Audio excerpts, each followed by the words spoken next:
श्री राधे राधे। भक्तों, जो बहुत सरल स्वभाव का होता है वो कई बार भटक सकता है, क्योंकि वो सरलता के कारण ज्ञान की तरफ ध्यान उसका नहीं रहता है।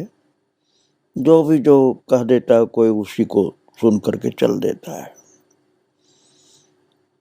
और ऐसे ही थे एक भक्त ओमी भाई, जो हनुमान जी के भक्त भी थे, तपोनिष्ठ भी थे, लेकिन कोई कोई उनको मिल गए तांत्रिक ऐसे जिनको भूत प्रेत निवारण विद्या का ज्ञान था, तो उसमें लगा दिया है ओमी भाई को। फिर भगवान ने उनको संभालने के लिए उषा बहन जी की प्राप्ति कराई और उषा बहन जी ने उनको कृष्ण भक्ति में लगाना चाहा। उन्होंने कहा कि हनुमान जी भी भगवान के भक्त हैं, तुम भूत प्रेत निवारण के चक्कर में नहीं पड़ो, तुम भगवान की भक्ति करो। हनुमान जी भी भगवान की भक्ति करते हैं। भगवान की भक्ति में वो नहीं लग पा रहे थे, तो उन्होंने कहा अच्छा मेरा नाम बोलो, बोबो बोबो करो। उषा जी का एक नाम बोबो भी था, तो बोबो बोलने से उनको बड़ी शांति मिली। पहले बहुत अशांत हो गए थे भूत प्रेत के चक्कर में। तो उषा जी के प्रति बड़ी अद्भुत उनकी श्रद्धा हो गई, लेकिन वो गुरु नहीं मानते थे, उनको बड़ी बहन मानते थे। तो उषा जी भी उनको छोटा भाई मानती थी। और भक्तों, एक बार वही जिनकी बात मैं आपको सुना रहा हूँ ओमी भाई की, वो उषा जी के साथ पूज्य संतोष बहन जी को प्रणाम करने गए। भक्तों, मैं संतोष बहन जी का चरित्र आपको सुना चुका हूँ पहले, जिनको प्रारंभ में तो श्री महात्मा गांधी जी के द्वारा अर्थात मोहनदास जी के द्वारा दीक्षा प्राप्त हुई थी और भगवान के राम नाम जप में लगे थे।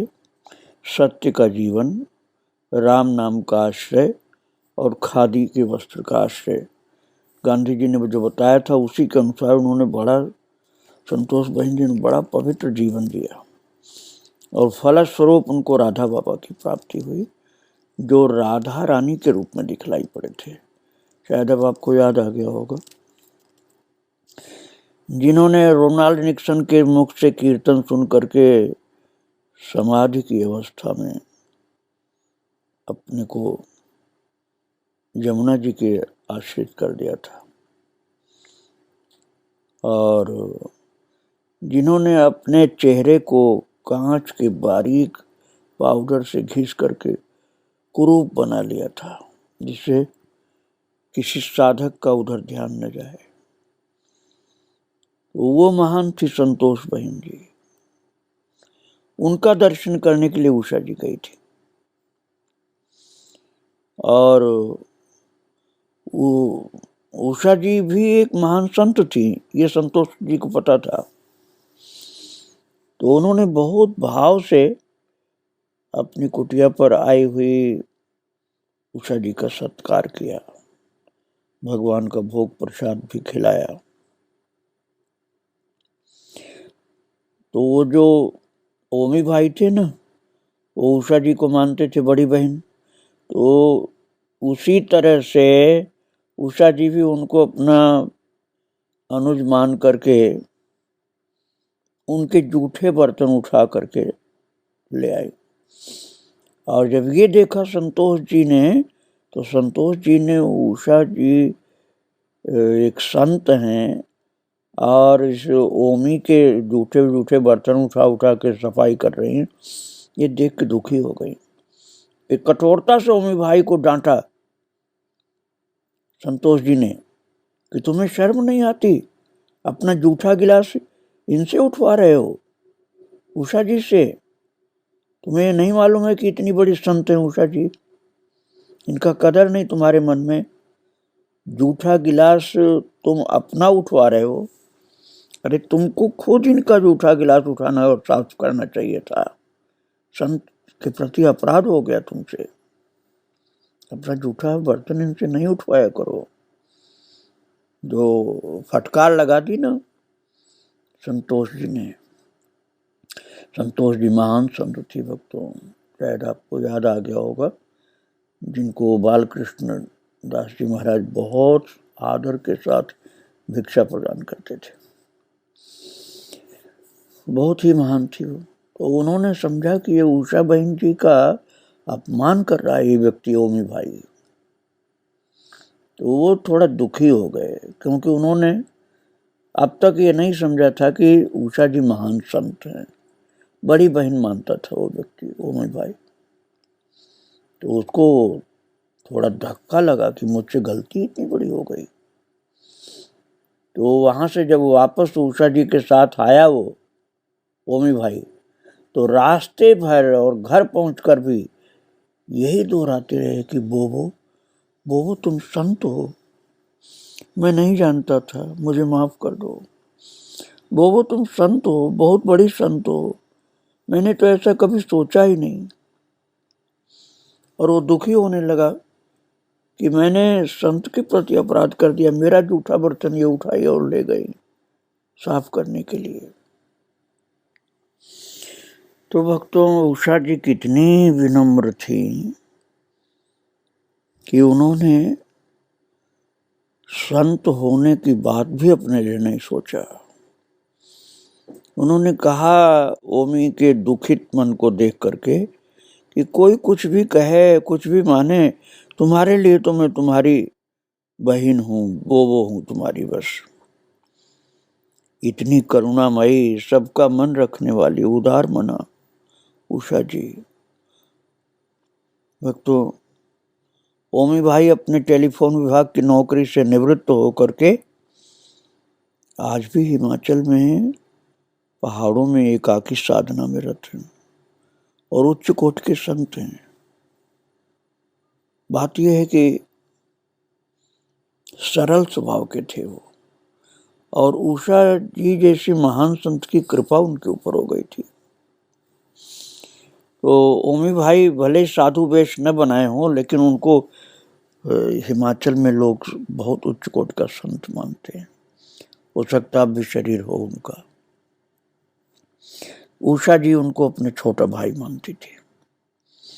अपने परिजनों, छात्रों पर उनकी बड़ी सूक्ष्म निगाह रहती थी उषा जी की, और उनकी भावदशा, उनका भविष्य, उनका साधना पथ सब उनके मानस पटल पर दृष्टिगोचर हो जाता था। इसलिए जब उन्हें श्रद्धामयी भक्ति भाव संपन्न तृप्ता बहन की शादी की सूचना मिली तो थोड़ा बेचैन हो गई वो, और निश्चय ही तृप्ता गुप्ता बहन गृहस्थ आश्रम के लिए इस धरा पर नहीं आई थी। पूज्य उषा जी की आकुलता, बेचैनी देखते ही बनती थी भाई। तृप्ता बहन की शादी के समय पूरी रात उषा जी ने व्याकुलता से टहलते टहलते ही बिता दी। आंगन में घूमती रही, मेरी तृप्ता भट्टी में जल रही है, संतों के सिवाय कौन इसका आत्मी हो सकता है। प्रभु कृपा से मात्र एक दिन ससुराल में रह करके, केवल एक दिन तृप्ता जी ससुराल में रही। तृप्ता सदा के लिए अपने माता पिता के पास वापस आ गई और कालांतर में उच्च भक्तिमय जीवन व्यतीत कर रही। उषा जी को पता था कि घर गृहस्थी में पिसने वाली ये नहीं, भगवान की महान विरक्त भक्ता है।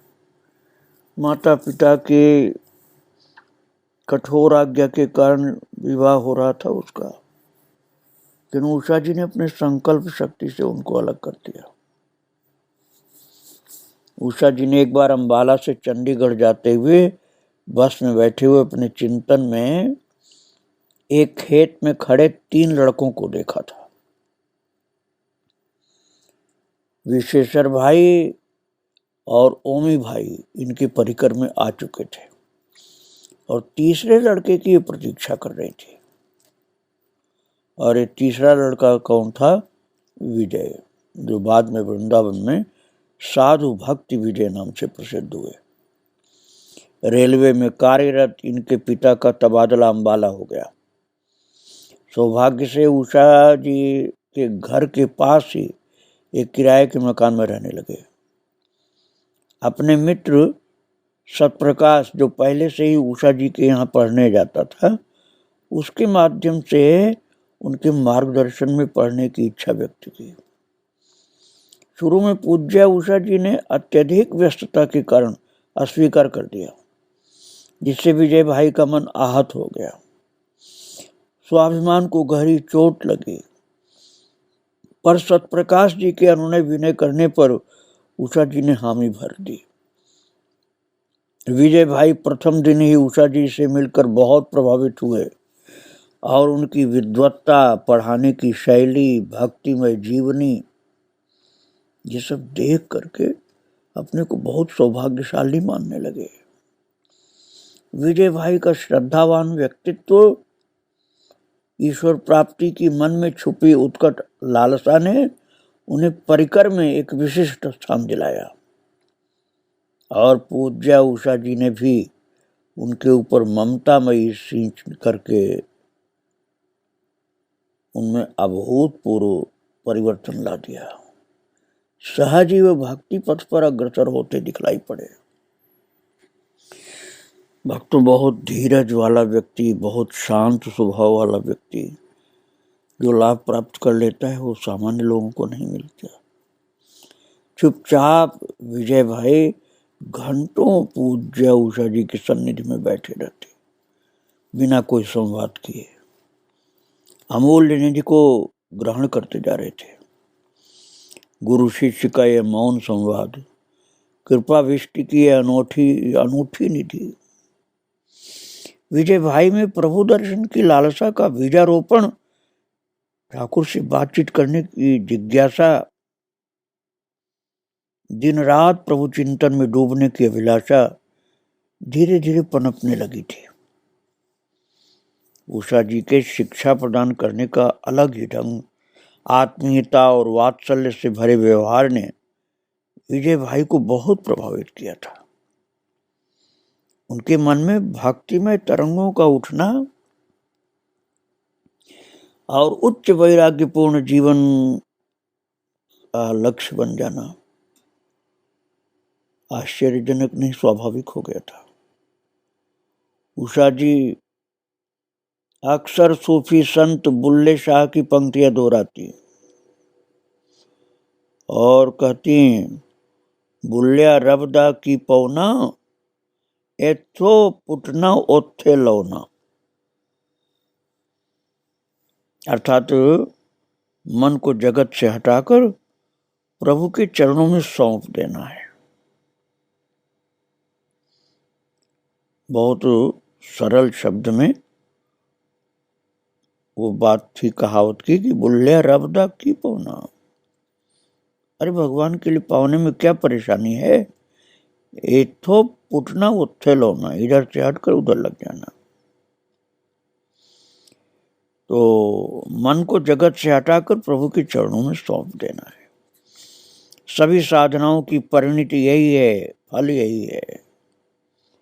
भाई विजय ने भी अपने को प्रभु चरणों में सहज सौंप दिया।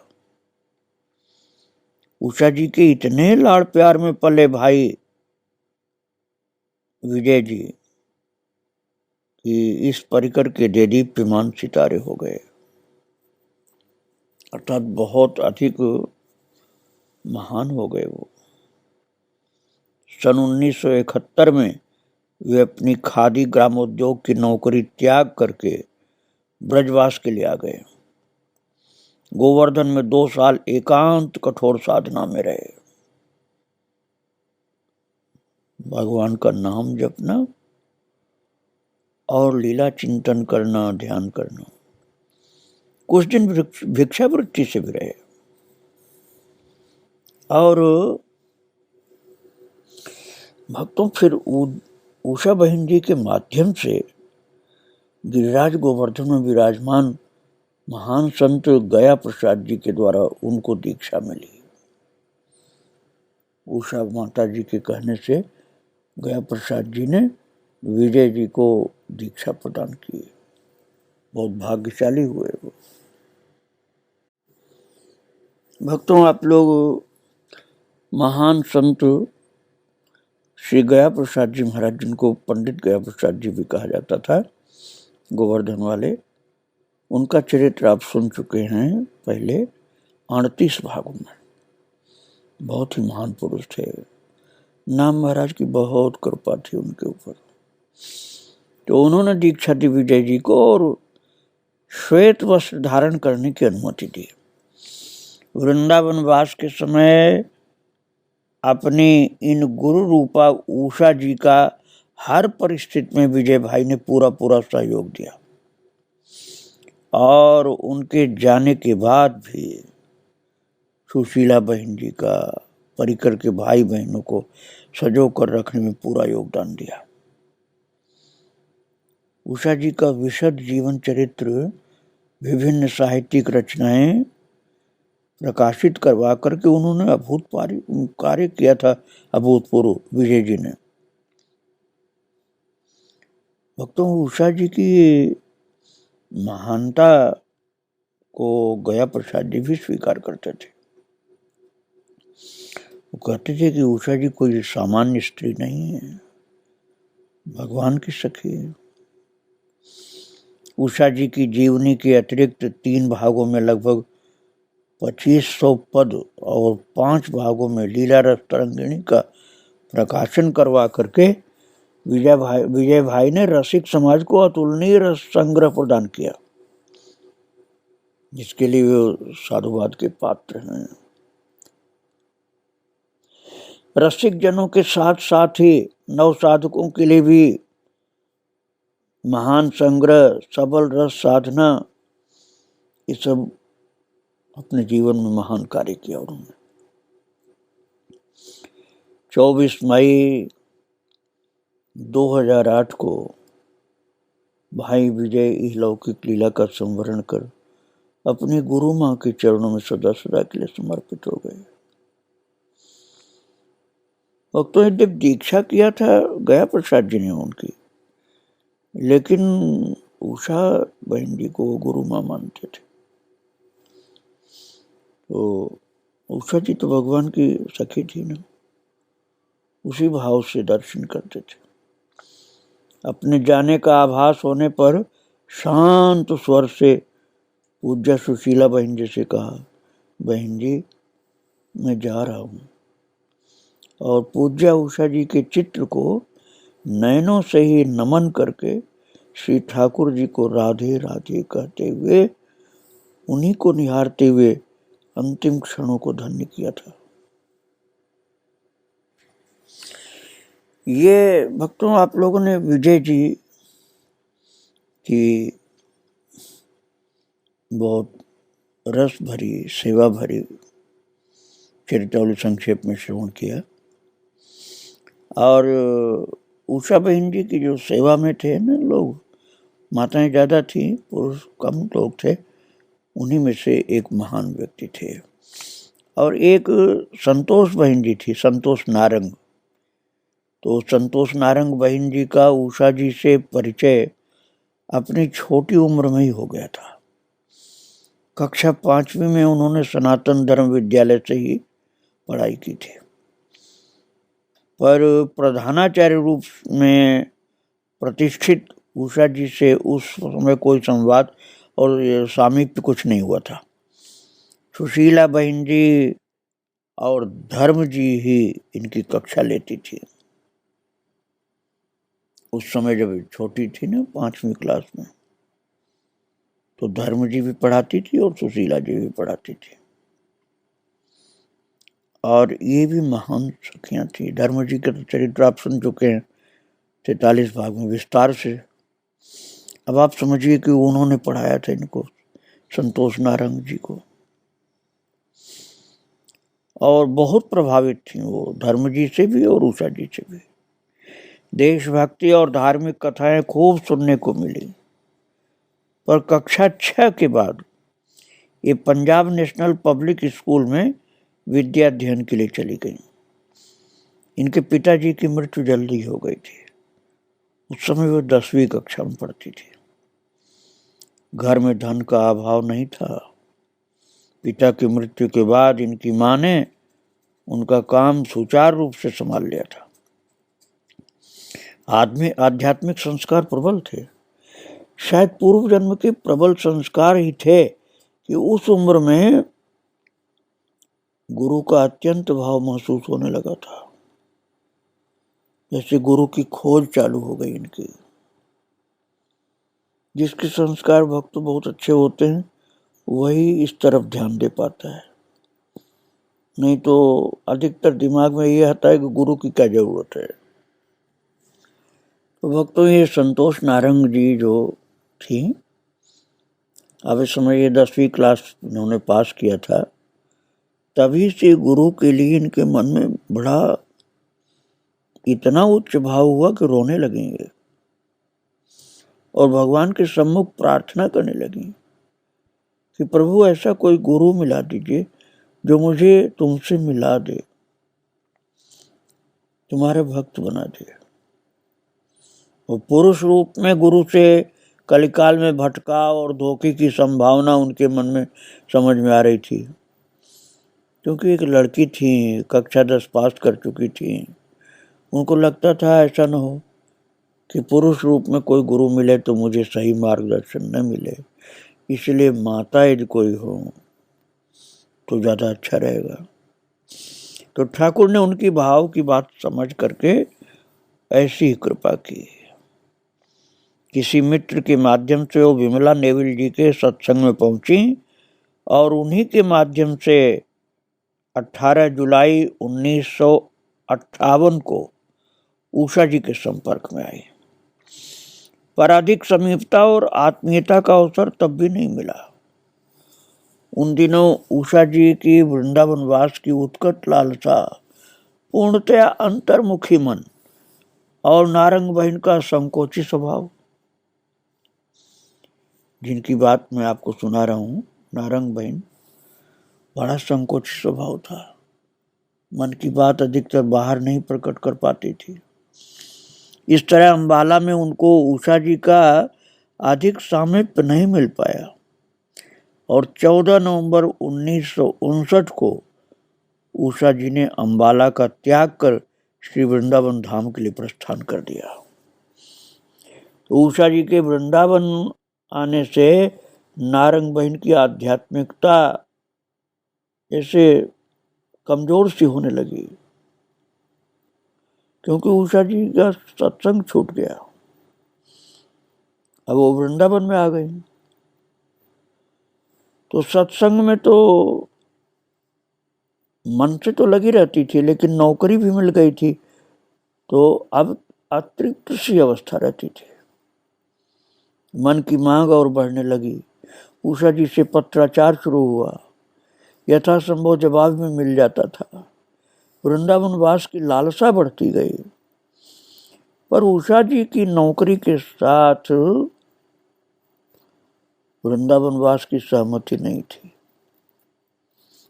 उषा जी कहती थी नौकरी भी तुम करोगे और यहाँ वृंदावन में भी रहोगे तो पूरा पूरा समर्पण नहीं हो पाएगा, तुम्हें नौकरी की चिंता ज्यादा रहेगी। उषा जी का कहना था यहाँ आओ तो पूर्णतया ठाकुर की होकर आओ। अम्बाला में नौकरी के बीच बीच वृंदावन चले आने से घर वाले नाराज होते थे कि तुम नौकरी कर रही हो, बीच बीच में वृंदावन जाकर रहती हो। तो एक बार पूज्या उषा जी बड़ी कुंज में रह रही थी, इनके घर से नाराजगी भरा पत्र आया। तो वही नौकरी कर लो, गुरु सेवा भी हो जाएगी। तो फिर ये बात सुन करके बड़ी व्यथित हुई। उषा जी की कृपा से इनको फिर हसनपुर में नौकरी मिल गई, जो ब्रज क्षेत्र के अंतर्गत ही आता है। तो 84 को परिक्रमा में आता है हसनपुर, और थोड़ी दूर पर ही यमुना जी बहती है वहाँ। तो यमुना स्नान का नियम शुरू हो गया इस तरह इनका ब्रजवास शुरू हो गया। करुणामयी उषा जी, सुशीला बहन जी स्वयं इनके पास पहुंची जा करके, और तब इनको लगा कि अब अकेली वो नहीं है, इन महान संतों की कृपा है उनके ऊपर। और नारंग बहन का अब वृंदावन आना सुगम हो गया। उषा जी भी हसनपुर 3-4 बार गई, और ब्रज की सीमा में ही है हसनपुर भक्तों, 84 कोस परिक्रम पड़ता है। तो एक बार मनोहर दास बाबा भी साथ गए थे। श्री ठाकुर जी भी हसनपुर जा करके बहुत प्रफुल्लित थे। नारंग बहन जी ने बड़ी भाव भगत, बहुत भावमयी सेवा की थी, सबका सत्कार किया था। उषा जी को ठाकुर जी साक्षात महाराज चाय पीते दिखे थे, और भगवान तो भाव के भूखे हैं ना, भाव देख करके ऐसा लीला प्रभु ने ऐसी की थी। यमुना जी से वापस आने पर खिचड़ी भी बहुत जल्दी पक गई थी, उसका स्वाद भी अलौकिक सा ही था। कालांतर में नौकरी छोड़ करके नारंग बहन जी फिर वृंदावन में रास मंडल में कमरा बनवा करके साधना में रत, तितिक्षापूर्ण, कठोर नियम अपना करके विरक्त भाव से जीवन व्यतीत किया। यमुना जी के स्नान का नियम इन्होंने आंधी तूफान भयंकर सर्दी में भी कठोरता से निभाया। अपने नियम निष्ठा के लिए बहुत कड़ी थी। उषा जी के परिकर की अनुपम शोभा थी नारंग जी। सुशीला बहन जी की अनुजा निर्मला शर्मा, भक्तों निर्मला शर्मा को अब काकी जी कहा जाता है, जो विराजमान है अभी। तो इनका सौभाग्य था कि 5 वर्ष की आयु में ही उषा जी और सुशीला बहन जी का सुखद संरक्षण इनको मिल गया था। दिन रात उनका सामीप्य सानिध्य मिला, और उषा जी व सुशीला बहन जी की दिन रात की हरि चर्चा और ठाकुर संघ की क्रीड़ाओं की वो साक्षी रही। यद्यपि उस उम्र में वो सब बातें पूरी तरह समझ में नहीं भले आई हों, लेकिन भाग्य इनका था ना कि 5 वर्ष की उम्र में ही इतना इनको सत्संग प्राप्त हुआ।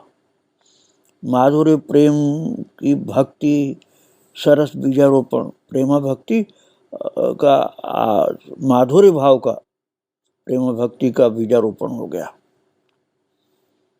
और भक्तों वो विराजमान हैं काकी जी, तो सुशीला जी की छोटी बहन, और संगीत विशारद काकी बहन जी का दर्शन बहन जी के साथ बैठी नित्य पद गायन में उत्सवों के समय भी परिकर में अभिन्न सी रहती थी। 18 घंटे संगीत का अभ्यास हरिदास जी ठाकुर के प्राकट्य शैली की याद दिला जाता था। सभी संतों, भक्त समाज, विशिष्ट आगंतुकों के समक्ष इन्हें गाने का, श्री ठाकुर जी को रिझाने का अवसर सहज ही मिल गया, और सभी संतों का लाड़ प्यार, कृपा दृष्टि मिलती रही। भक्तों, और इनकी चर्चा मैं आगे सुनाऊंगा। माता विराजमान है निर्मला शर्मा काकी जी, उनको, उषा बहन जी को और सब माताओं को प्रणाम करके विराम दे रहा हूँ। श्री राधे राधे, जय श्री